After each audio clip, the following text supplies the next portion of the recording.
What's going on, everybody? It's your buddy, it's your pal Spaz Phoenix, the YWC Reality Check, and this is your Raw review for whatever the hell, 4th of August, 2014? We've done a lot of bricklaying for Summerslam tonight, have we not? But what else we have done? We have trolled the living hell out of every single YWC, IWC, complainer, bitcher, covetcher out there. Because the WWE trolled you all with the WWE Network. The people that don't have anything else to complain, when the show is really, really good and people are really picking at straws for things to complain about the show, oh, they plugged the network too much. Did it affect the show? No. Oh, they plugged the app too much. No, they showed you what happened on the app a couple minutes ago, because if you didn't have the app, you would have missed it. Biggest complaint in the world right now, and this is all you have to complain about, really, is that they plugged the network too much. So what did they do? They laughed in every single one of your faces tonight. Everybody else is going to say, oh, well, they pushed the network too much. They pushed the network too much tonight. Yeah, they did it to mock all of you. And I'm not really a fan of WWE mocking their fans normally, because normally they do it in a very insulting manner. But in this case, they've really just called you on your bullshit, haven't they? Mentioning the WWE Network, mentioning what a fantastic deal the WWE Network is, especially now that they're launching it on international platforms and it's going to go worldwide and they're going to make a redonkulous amount of money. Then yes, they're going to mention it. So they might as well hit the issue that you guys all have with them advertising their product on the head and overdo it, so that it was fun, so that we could laugh about it, so that the commentators had something to joke about, so that the fans go. And if you're going to have somebody in the ring pushing the network way too much, of course it was going to be Triple H, because he's a heel. You're not supposed to like him. Fucking brilliant. And trolling when done properly, like Jericho, not that I'm comparing the WWE corporate structure to Jericho, but trolling when done properly is fantastic. So anybody that bitches about that on this show is mad that they got trolled. Oh yes. We start off the show with the entire authority. Triple H, Stephanie McMahon, Seth Rollins, Randy Orton, and Kane coming out. Everybody, except for Kane, obviously, is all dressed to the nines in black suits, etc. It's a pretty cool visual to see them all across the stage as they're coming down like that.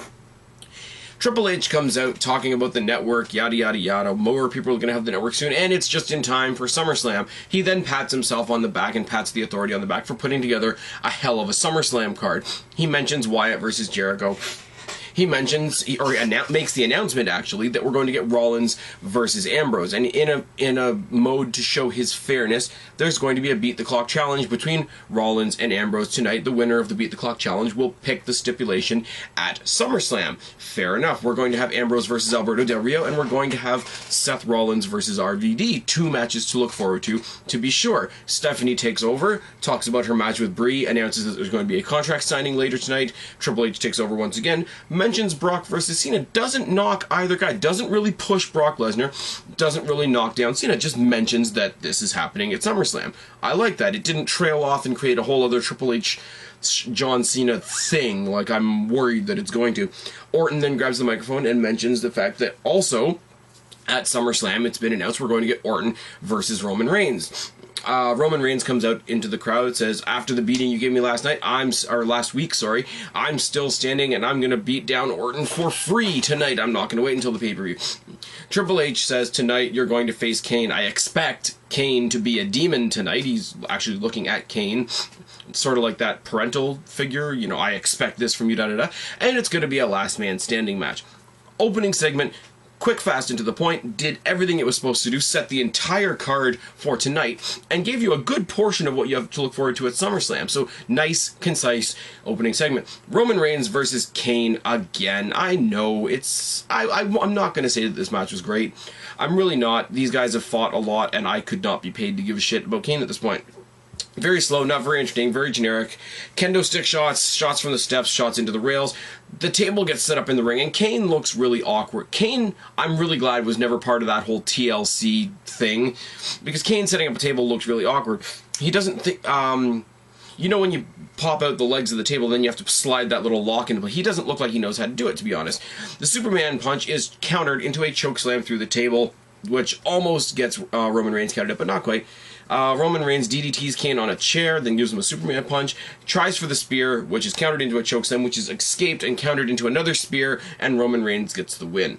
Which brings us to the question of being put through a table and DDT'd on a chair does not make you, you know, unconscious for the count of 10, but a simple spear does. You know. We have a gigantic and way too long video package for Cena versus Brock at SummerSlam. It's long, it's, you know, this is me, this is him, this is Lesnar, this is Cena, this is Paul Heyman talking about Lesnar. It goes on forever. And I said while this video package was going on one of my groups on Facebook, I don't remember which one, it was probably all of them, I said this is a hell of a long video package. Could this mean, by comparison, as a trade-off for us having to watch this ridiculously long video package, that we're not going to have to put up with Cena tonight? Hey, a guy can dream, can he? We're going to get Jericho versus Harper later tonight, and next week's Raw is Hulk Hogan's birthday. Yay!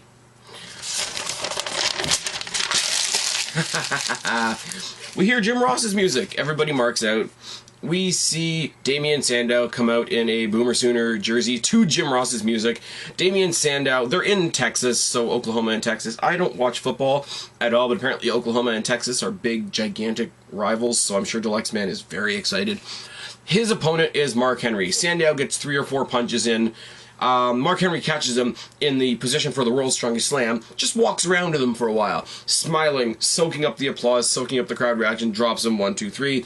Again, I say, whose wife did Sandow fuck? Moving on. In the back, we see Adam Rose with the rosebuds. And there's a mirror, and apparently the mirror is haunted, and if you look into the mirror, you will see your evil self, and it does a little transition effect, and we see Adam Rose in a suit and looking very corporate, and he scares himself, and it goes away. This is supposed to, I don't know, do what? I figured this was like a little comedic thing to let us know that Adam Rose was coming out next, but no. Ambrose versus Alberto Del Rio, which is, you know, a lot better than anything Adam Rose is doing, let's be honest. Ambrose mauls Alberto Del Rio to start, as he does. Alberto Del Rio hits a suplex on Ambrose at one point, where he hits the ropes, and it looks rather awkward, and I'm thinking that that was a botch. Alberto Del Rio works on the shoulder for a long time, in the rail, in the post, and also uses a lot of shots to the head. Ambrose has had the wrapped-up shoulder for months. My boy Alberto Del Rio, who gets really no credit at all anymore, doing some really good ring psychology here, and hey, if I can't wear away your shoulder, I'll knock you out instead. Two-pronged assault pattern works. Work on the shoulder. Work towards your submission. If your submission's not going to work, you've got a second resort. He's got a lot of head damage at this point. We can just knock him out. Ambrose hits a suicide dive and a top rope drop kick. Alberto Del Rio misses the enziguri, and Ambrose hits the top rope tornado DDT. Alberto Del Rio does what I have explained here, and I've written it out the only way I can explain here. A top rope face first reversed superplexed, because he had him on the top rope in kind of that reverse suplex position, looking like a dragon sleeper, but brought him over all the way to the mat, and he landed face down. So that's what I've got. That's the best name I can. A top rope face first reversed superplexed. Oh yes. Dirty Deeds is countered into the Codebreaker. Ambrose somehow gets out, hits Dirty Deeds with his good arm, which makes a whole lot of sense. Ambrose wins. The time to beat for Rollins to beat later on in the night is 15:42. We see a little video package of Brie versus Stephanie, and then we come back from the commercial break where we find out, and this is where the trolling goes to a whole new level, Rusev beats Sin Cara on the app. Fantastic. Lana shows a picture of Vladimir Putin and Barack Obama with animals. Barack Obama has a little puppy dog, and Putin's got like a cougar or something like that. She proceeds to sing happy birthday to Barack Obama in Russian. Fantastic. Zeb and Swagger comes out and says, no wonder Russian men drink so much when they have to deal with women like you. He's sick of Russia. He's sick of Putin. He's sick of Rusev. He puts up a lot of pictures of Americans. He said, you know, these are the people that Jack Swagger fights for when he fights for this flag. He's got a hard-working guy, a woman working as a nurse, and always the one that's always going to get the crowd pop. He shows a lot of picture of American armed service people. No problem with that whatsoever. Rusev and Swagger have a stare down. Rusev eventually assaults Swagger with the flag. They get in Zeb Coulter's face enough to say that, hey, we could beat you down right now, and then they leave. And then Lana does a very, very sarcastic "we, the people," and it's all good. We have a flag match at SummerSlam, which is going to be a good match that will end in a lame fashion because it's a flag match, and that's what they do. Cesaro versus Ziggler did not nearly get the attention that it deserved, but we had Cesaro versus Ziggler with Miz on commentary. They announced Miz versus Ziggler for SummerSlam for the Intercontinental Championship. I'm a happy boy.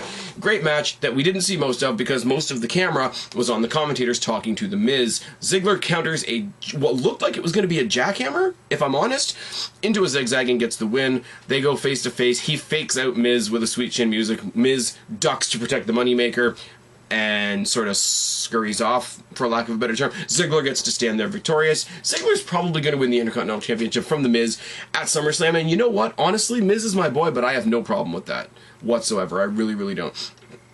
Paige versus AJ rematch for the Divas Championship is announced for SummerSlam. We see a video package, and then we see Paige being interviewed about the injury that she caused AJ last week, and she's still acting like she's AJ's best friend, so the whole psycho, anything you can do, I can do better between Paige and AJ is still going on great. We have a promo from Rybacksel, or no, not from Rybacksel, from Goldust and Stardust, and then they come out to have a match. Goldust and Stardust beat Rybacksel. There's really nothing else to say. Goldust and Stardust are still very, very strange, and that's about it.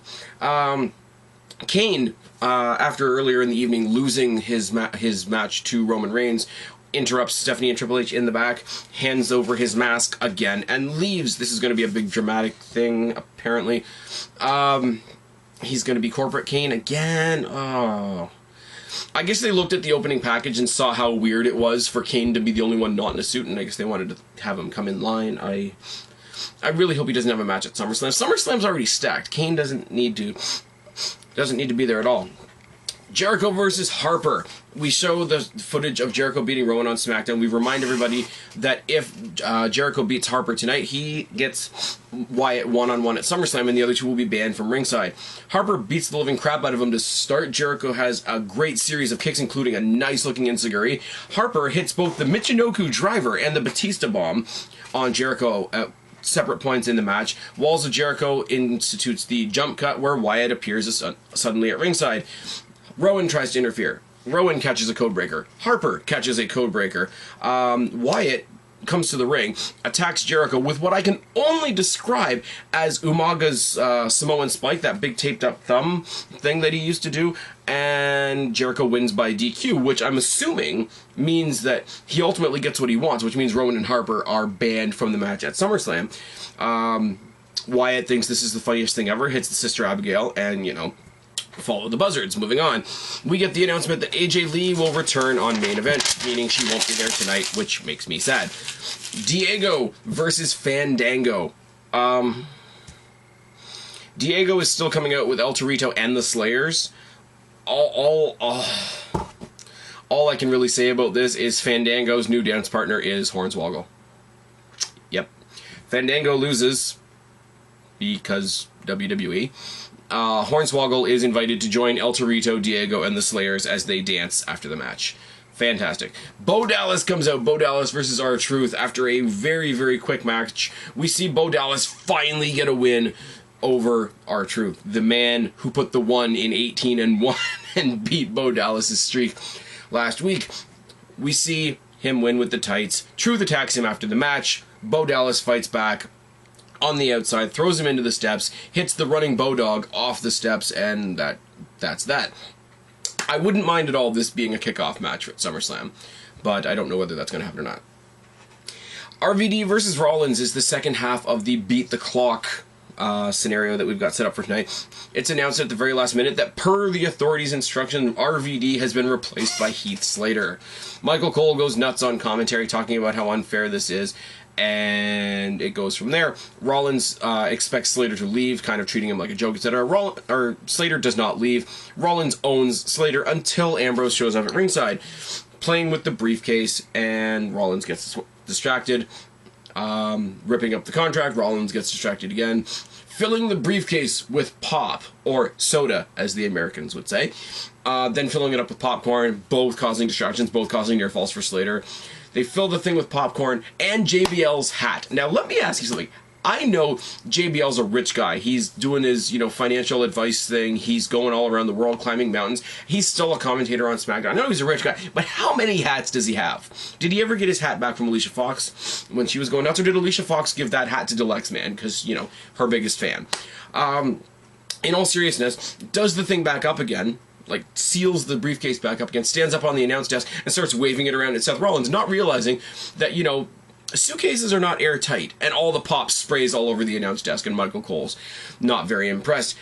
Bigger story to this is friggin' Heath Slater gets the roll-up victory on Mr. Money in the Bank, Seth Rollins, and gets the fuck out, and then they stare down and yada yada yada. But the commentators do a great job of putting all the puzzle pieces together. Dean Ambrose set the time to beat in the Beat the Clock challenge. Rollins didn't even win his challenge. Dean Ambrose wins. Dean Ambrose is going to announce what the stipulation for their match is going to be this Friday night on SmackDown. It needs to be said though, this was the last match of the night. So Heath Slater beat Mr. Money in the Bank in the main event of Raw. Just let that sink in for a second. The only thing more disturbing than that is the other thought that I've had tonight, which is that Brie Bella versus Stephanie McMahon, which is a non-title Divas match with one diva and one non-wrestler diva, has more build than John Cena versus Brock Lesnar for the World Heavyweight Championship. Take a longer minute. Let that one sink in. I know, it hurts, but it's going to be over soon, I promise. We come back, we have the contract signing, we have Triple H coming out and pointing out that he is not here to adjudicate the contract signing because he's biased. He's only here to back up his wife. He has handed the adjudication of this signing over to Michael Cole, who does nothing. Let's be real. Stephanie cuts a promo, Brie cuts a promo. Brie cuts a pretty passionate yet cookie-cutter face promo. Stephanie McMahon, the amazing heel that she is, cuts a great heel promo. Nikki Bella is there with Brie for the contract signing, and after everything has been signed, Stephanie McMahon takes the binder with the contract on it and whacks Nikki in the face with it. Meanwhile, Triple H takes the entire table, like the contract signing table, and pins Brie in the corner while Stephanie hits a pedigree on Nikki Bella.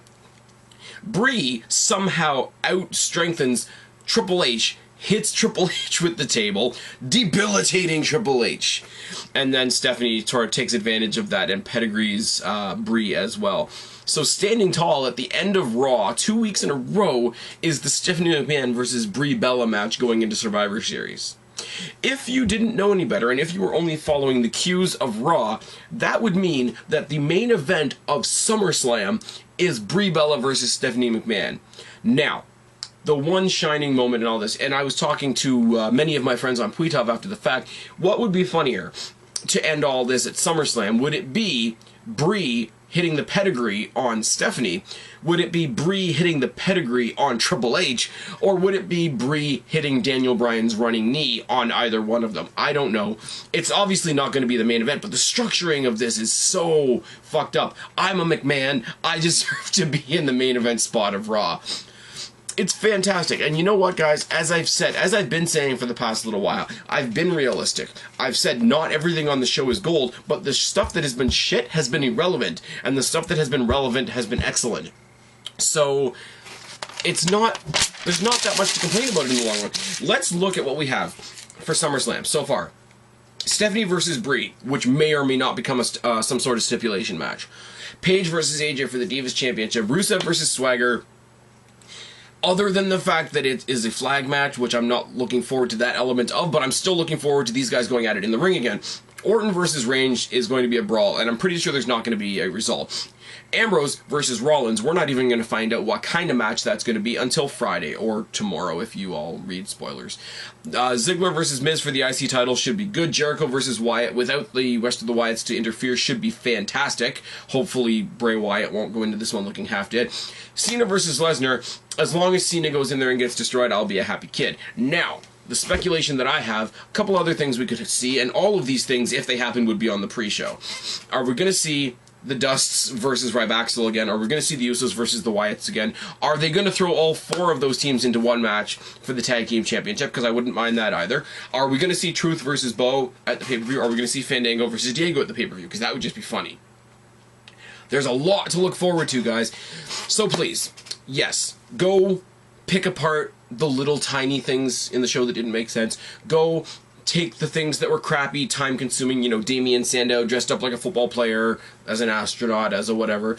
Go take the ridiculousness of Hornswoggle, or they pushed the network too much, and try to pull this show apart. You really can't do it. I really had a lot of fun with this show. I actually watched the second half of this show again to catch some stuff that I missed, because halfway through the show, I threw this away because I was writing more than I was watching, and I was missing a lot of stuff. So I took a good solid 4 and a bit hours of my life to watch this show tonight in one go. So it can't have been that bad. Really, SummerSlam is jacked and stacked, and nobody can really say it's not. It just is. Other than that, I was going to go on a further ramble, but then I realized I had nothing else to say. So with that being said, I've been Spaz, your YWC Reality Check. Subscribe up there, talk down there, start a conversation, keep all these conversations going. Go back a few videos and add to my next Q&A. Don't be a stranger, I'll talk to each and every last one of you, but for right now, I'm tagging out. Bye, guys. So shine, you're a freak like me.